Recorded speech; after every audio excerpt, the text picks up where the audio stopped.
Hello friends, welcome to உண்மையும் பொய்மையும். நம்ம சேனலில் வரக்கூடிய எல்லா வீடியோக்களையும் தொடர்ந்து பார்க்க நம்ம சேனலை சப்ஸ்கிரைப் பண்ணி பெல் பட்டனை ப்ரெஸ் பண்ணிக்கோங்க. இன்றைக்கு நாம் பேசுபொருளாக எடுத்துக்கொண்டக்கூடிய தலைப்பு, அதாவது 21/7/2026 சாயங்காலம் காங்கிரஸ் கட்சியின் தலைவர் ராகுல் காந்தியும் அதே கட்சியோட எம்பியும் அவரோட சகோதரியுமான பிரியங்கா காந்தியும் அரெஸ்ட் ஆயிருக்காங்க.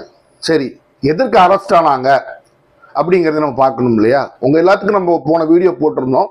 காக்ரோச் ஜனதா பார்ட்டி அவங்க பாராளுமன்றத்தை நோக்கி ஒரு நடைபயணம் பண்ணும்போது அதை போலீஸ் தடியடிலாம் நடத்தினாங்க அப்படிங்கிற குறித்து நம்ம ஒரு வீடியோ போட்டிருந்தோம். அப்ப பாராளுமன்றம் நடக்க ஆரம்பிக்கும் போது ராகுல் காந்தி இதை குறித்து பேசுறாரு. பேசும்போது அவர் பேசுற விஷயத்துல நமக்கு ஒண்ணு தெரியுது. இதுல இருந்து இந்த விஷயத்தோட அரசியல் மைலேஜ் அப்படின்னு சொல்லுவாங்க, கிடைக்கிற அரசியல் ஆதாயத்தை காங்கிரஸ் தனக்கு எடுத்துக்கொள்ள வேண்டும்ங்கிற ஒரு முயற்சி அவர் பேச்சிலேயே நமக்கு தெரியுது.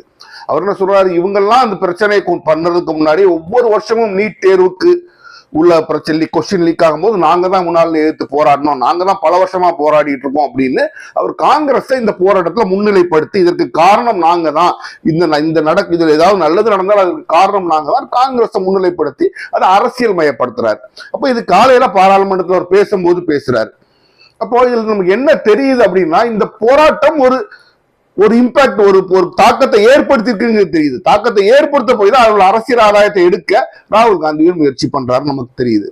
அப்ப இன்றைக்கு காக்ரோச் ஜனதா பார்ட்டிக்காரங்க நாங்க மார்ச் பண்ணி வருவோம்னு சொன்னா அவங்க டிப்கே சொல்லிட்டு இல்ல, இன்றைக்கு நாங்க பாராளுமன்றத்திற்கு நடைபயணம் செல்ல மாட்டோம் அப்படின்ட்டார். அப்ப இன்னைக்கு இந்த ஸ்டேஜ் வாஸ் செட் ஃபார் ராகுல் Gandhi to steel the show.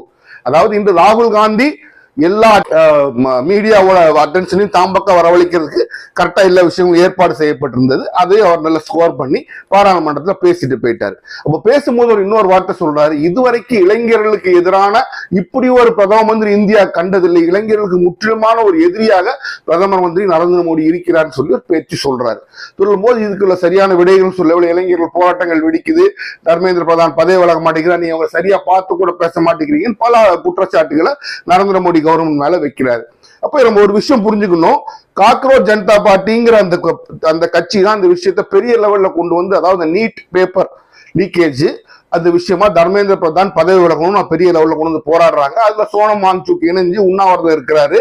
இப்போ அவரை கட்டாயப்படுத்தி ஆஸ்பத்திரியில சேர்த்துடுறாங்க. அப்ப இந்த நிகழ்வுகள் நடந்ததுக்கு அப்புறம் இந்த விஷயம் பூதாகரமாக வெடிக்குது. போராட்டம் பெருசாக வெடிச்சு உண்ணாவிரதம் இப்போ இது தவிர்க்க முடியாத ஒரு பெரிய போராட்டமாக மத்திய அரசு முன்னாடி ஒரு கேள்விக்குறியா இன்னைக்கு வந்து நிக்க ஆரம்பிச்சு. இது வரைக்கும் நம்ம விட்டுறலாம், சின்ன லெவல்லே தட்டி கழிச்சலான்னு பார்த்தோமா, இது மிக பெருசா வளர்ந்துருச்சேன்னு மத்திய அரசால புறந்தள்ள முடியாத ஒரு பெரிய போராட்டமா வந்துருச்சு.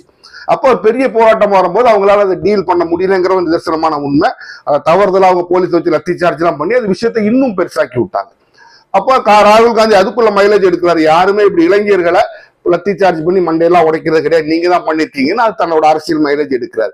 அப்போ இந்த போராட்டம் இப்ப சக்சஸ்ஃபுல்லா போய்கிட்டு இருக்கு. மீடியாவோட வெளிச்சம், மக்களோட எல்லாரோட கவனமும் காக்ரோச் ஜனதா பார்ட்டி மேலே, ஜந்தர் மந்தர்ல அவங்க இருக்கிற அந்த போராட்டத்து மேலேயும் தான் இருக்கு.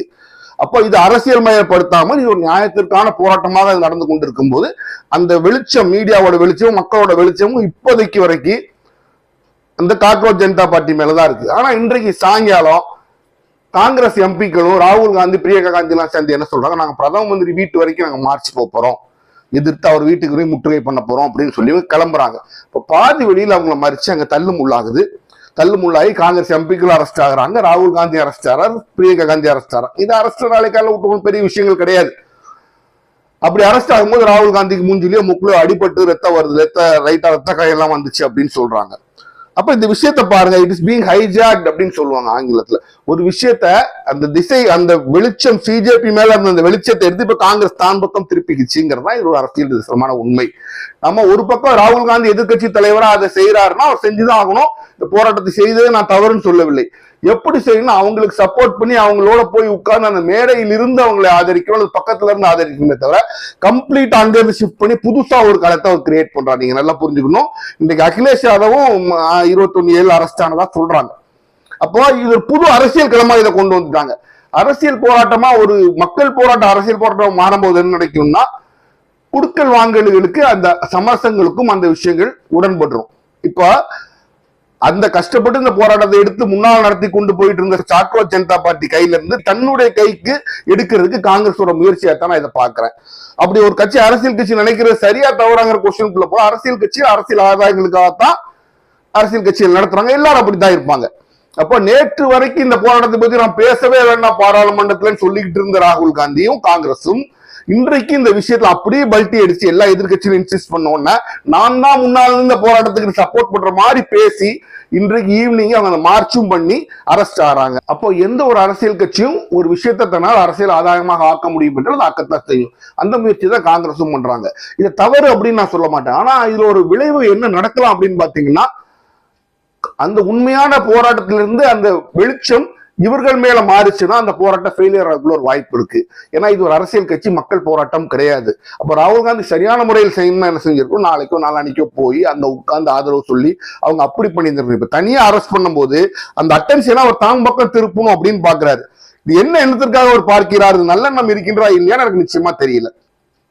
ஏன்னா நல்லெண்ணம் இருக்குன்னு அவங்களோட இருந்து அந்த பேரை அவர் வாங்கணும். பிரிச்சு அவர் பார்க்கும்போது இந்த போராட்டத்தை பிசுபிசுத்து செய்ய போக வைக்கக்கூடிய ஒரு முயற்சியாக கூட இது இருக்குன்னு சந்தேகம் வருது. ஏன்னா அவங்க ஆரம்பத்தில் 2 நாள் முன்னாள் வரைக்கும் சப்போர்ட் பண்ண வேண்டாம் இந்த போராட்டத்தை சொன்னவங்க இப்ப அவங்களுக்கு ஆதரவா பிரதம மந்திரி முற்றுகை பண்ண போறோம் திடீர்னு கிளம்பி திடீர்னு போய் வீட்டை அரெஸ்ட் ஆகி எல்லாம் பண்ணும்போது நமக்கு ஒரு சந்தேகம் வருது. முற்றுகை ஏன்னா ஒரு 2 நாள் முன்னாலே சொல்லுவாங்க, எல்லாம் பண்ணுவாங்க, ஆட்கள் திரட்டுவாங்க, திடீர்னு முடிவு எடுக்கும் போது இதற்கு பின்னால் உள்ள அரசியல் கணக்கு என்னன்னு உண்மையாகவே நமக்கு தெரியல. இது உண்மையாகவே மாணவர்கள் மேல இளைஞர்கள் மேல உள்ள அக்கறையா இல்ல அந்த போராட்டத்தை மேல இருக்கிற அந்த வெளிச்சத்தை தாம்பக்கம் திசை திருப்பி தாமா பேர் வாங்கணும்னு நினைக்கிற ஒரு காரணமா நிச்சயமா இருக்கு.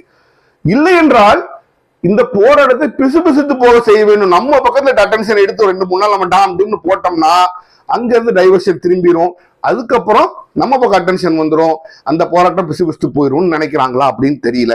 இது பிஜேபியோட சேர்ந்து காங்கிரஸ் நினைக்குதா? நீங்க ஒரு விஷயம் புரிஞ்சுக்கணும், இந்த சிஜேபிங்கிற பார்ட்டியை வந்து பிஜேபி மட்டும் வெறுக்கும் நீங்க நினைக்காதீங்க, காங்கிரஸ் வெறுக்கும். மத்தியில் ஆட்சி அமைக்கக்கூடிய 2 கட்சிகளும் அவங்க வளர்ச்சியை விரும்ப மாட்டாங்க. நல்லா புரிஞ்சுக்கோங்க. ஆப்னு ஒரு கட்சி வந்தோம் அந்த வளர்ச்சியை காங்கிரஸ் விரும்பல, பிஜேபி விரும்பல, 2 பேருமே விரும்பல. இன்று வரைக்கும் அதான் நிலைமை. ஏன்னா அவங்க ஸ்பேஸ்ல திங்கிறானே அப்படின்னு. நாளைக்கு சிஜேபின்னு ஒரு கட்சி வளர்ந்துச்சுனாலும் அவங்க 2 பேருக்கும் தான் ஆபத்து. அதனால 2 பேருமே அதை விரும்ப மாட்டாங்க. அப்ப பிஜேபி எதிர்த்து அவங்க போராட்டம் நடத்தினாலும் காங்கிரஸ் சப்போர்ட் பண்ணாது. ஏன்னா இவனை நாளைக்கு நம்ம வளர்த்து விட்டோம்னா இவன் வளர்ந்துன்னா நம்ம இடம் போகுமேனு காங்கிரஸ் யோசிக்கும். அதற்கான முயற்சி அப்படிங்கிறது நமக்கு தெரியல. இப்ப பேரலா இதற்கு சைடா வந்து இன்னொரு ஒரு முக்கியமான நிகழ்ச்சி நடந்துகிட்டு இருக்கு. டெல்லி பார்டர்ல ஹரியானாவோட விவசாயிகள் வந்து நாங்க டெல்லிக்கு போகணும், ஆயிரக்கணக்கான விவசாயிகள் அங்கிருந்து போராட்டம் நடத்த வெளியில் நிக்கிறாங்க. அப்ப இவர்கள் 2 பேரும் இணைந்து போராட்டம் நடத்தினா மக்கள் போராட்டத்துல ஒரு மிகப்பெரிய ஒரு சக்தியாக அது மாற வாய்ப்பு இருக்கு. விவசாயிகள் போராட்டம் பிளஸ் மாணவர்கள் பிளஸ் இளைஞர் போராட்டம்னு யோசிச்சு பாருங்க டெல்லியில. இப்ப டெல்லியே கலகலத்து போகக்கூடிய அளவுக்கு ஒரு விஷயம் நடக்கக்கூடிய ஒரு வாய்ப்பு இருக்கு. அப்ப அவங்கள பார்டர்ல நிப்பாட்டி வச்சுட்டாங்க. இப்ப அவங்களும் ஒருவேளை போராட்டம் பண்ணி ஏதாச்சும் அங்கேயும் தடியடி நடந்துச்சு அப்படின்னா மிகப்பெரிய ஒரு தலைவலி பிஜேபி கவர்மெண்ட்டுக்கு வரக்கூடிய ஒரு வாய்ப்பு இருக்கு. இப்ப இந்த சமயத்துல இந்த மாணவர் போராட்டத்தோட கவனத்தை தன் பக்கம் திசை திருப்பி காங்கிரஸ் தாங்கையில் எடுத்து போராடிச்சுன்னா அப்ப அந்த மாணவர்களுக்கு மேல உள்ள அந்த லைம் லைட் போயிடும். ஏன்னா அங்க சூப்பர் ஸ்டார்னு யாரும் கிடையாது. இங்க கட்சி எம்பி ராகுல் காந்தி, பிரியங்கா காந்தி எல்லா எம்பிஸும் இருக்கிறாங்க. மீடியாவையும் ஒரு மாதிரி நமக்கு தெரியும். நம்ம மீடியா இந்த லட்சம் இந்த பக்கத்துல நியூஸ் மட்டுமே போடுங்கன்னா மீடியா இந்த பக்கம் நியூஸே தான் போகும். அதன் மேல அந்த வெளிச்சம் போய்விடும். அதற்கான முயற்சி மாதிரிதான் எனக்கு இது தோணுது. அரசியல் ஆதாயம் ராகுல் காந்தி எடுக்க நினைப்பது தவறு கிடையாது, எல்லா அரசியல் கட்சியுமே செய்யும். நீங்க அங்க போய் எடுங்க. பிஜேபி எப்படி எடுத்துச்சு, RSS காரர்களை வைத்து அண்ணா ஹசாரை புடிச்சு அவங்க இந்த மைலேஜ் அப்படி தங்க கையில எடுத்தாங்க. அவர்கள் வெளியில பெருசா போராட்டம் பண்ணல. நீங்க இந்த வெளியில எடுத்து போராட்டம் தயவு செய்து பண்ணாதீங்கன்னு தான் நான் காங்கிரஸ்காரங்களை சொல்றேன். பாராளுமன்றத்தில் அவர்களுக்கு குரல் கொடுங்கள், அவங்களோட போய் உட்காருங்க, அந்த மேடையில அவங்களுக்கு சப்போர்ட் கொடுங்க, எல்லாம் பண்ணுங்க. தனியாக நாங்க போராட்டம் நடத்துறோம்னு அந்த போராட்டத்துக்கு மேல இருக்க வெளிச்சத்தையும் மக்கள் கவனத்தையும் தயவு செய்து திசை திருப்பாதீங்க. ஏன்னா இந்த மத்திய பிஜேபி அரசு தன்னுடைய கிட்டத்தட்ட 12 ஆண்டு கால ஆட்சியில இதுவரைக்கும் இப்படி ஒரு போராட்டத்தை சந்தித்ததே இல்லை. அவர்களுக்கு எதிர்த்து இவ்வளவு பெரிய ஒரு போராட்டம் நடந்தது இல்லை. விவசாய போராட்டம் நடந்துச்சு, சிஏலாம் ஒரு பக்கம் நடந்துச்சு. ஆனா இந்த போராட்டம் தான் அவங்களை ஆட்டி பார்க்கக்கூடிய போராட்டமா இருக்குது. இந்த போராட்டத்துக்கு நீங்க உங்களால் ஆதரவு சரியா கொடுக்க முடியலனாலும் இதற்கு எதிராக செயல்படாதீர்கள். ஏனென்றால் இது ஒன்றுதான், இந்த போராட்டம் ஒன்றுக்கு தான் பிஜேபி கவர்மெண்ட்டை பயப்படுத்தி பார்க்கக்கூடிய ஒரு கெப்பாசிட்டி இருக்கு. இதை நீங்க கெடுத்துறாதீங்க. இப்ப காங்கிரஸ் ராகுல் காந்தி, பிரியங்கா காந்தி கைதுங்கிறத இதை நீங்க எப்படி பாக்குறீங்கன்னா இவங்க இந்த போராட்டத்துக்கு உண்மையாவே ஆதரவு கொடுக்கிறார்களாங்கிற ஒரு கேள்வியோட நான் இதை பாக்குறேன். நான் இது வந்து முழுமையாக வந்து இவர்களுக்கு ஆதரவாக இறங்கி செயல்பட்டார்கள் நான் பார்க்கல. ஆதரவாக இறங்கி செயல்பட்டவர்களா இருந்தால் இதற்கு முன்னாடியே முழுமையாக அவங்க நிறைய விஷயங்களை செஞ்சிருக்கோம், செய்யல. 2 நாள் முன்னால வரைக்கும் கூட நான் அவங்களுக்கு சப்போர்ட் பண்ணி பார்லிமெண்ட்ல பேச மாட்டோம்னு சொன்னவங்க இப்போ இந்த விஷயம் திடீர்னு குதிச்சு எல்லா இதையும் அவங்க பண்ணும்போது அவர்கள் பண்ணுவது உண்மையாகவே நல்லெண்ணத்தில் தானா, இல்ல இந்த அவர்கள் மேல உள்ள வெளிச்சத்துல இருந்து எடுத்து அவர் அந்த போராட்டத்தை பிசுபிசுத்து போக வேண்டும் செய்யும் நினைக்கிறாங்களா நமக்கு தெரியல. என்ன இருந்தாலும் ஒரு விஷயத்தை நம்மளால நிச்சயமாக சொல்ல முடியும், மத்தியில் இருக்க பாஜக அரசு சாம பேத தான தண்டம் எல்லாத்தையும் பயன்படுத்தி அந்த போராட்டத்தை பிசுபிசுக்க செய்ய முயற்சி பண்ணோம். அதற்கு உறுதுணையாக காங்கிரஸ் எதுவும் செய்யாம இருந்து, காங்கிரஸ் அமைதியாக இருந்தால் கூட போதும், அந்த போராட்டத்துக்கு மாணவர்கள் இளைஞர்கள் பார்த்துக் கொள்வார்கள், அது எப்படி டெவலப் ஆகிட்டு போட்டும், ஜெயிச்சா ஜெயிக்கிட்டும், தோத்தா தோக்கட்டும். ஆனால் இந்த மாதிரி நீங்க டெலிபரேட்டாக நீங்க சில காரியங்கள் செய்து, நீங்களே வேணும்னே சில காரியங்கள் செஞ்சு அவர்களுக்கு எதிரான அவர்கள் அந்த பக்கத்துல இருந்து மக்கள் கவனத்தை தாம் பக்கம் திருப்பணும்னு செஞ்சீங்க அப்படின்னா இந்த போராட்டம் பிசுபிசுத்து போகக்கூடிய ஒரு மிகப்பெரிய வாய்ப்பு இருக்கு. அதனால ராகுல் காந்தி கைது, பிரியங்கா காந்தி கைதுங்கிறது பெரிய அடக்குமுறை நான் நினைக்கல. இது ஒருவேளை ஒரு இன்டர்னல் கேம் சொல்லுவோம், உள்ளுக்குள்ள ஒரு விளையாட்டாக இருக்கும்னு கூட நான் நினைக்கின்றேன். மீண்டும் சந்திப்போம்.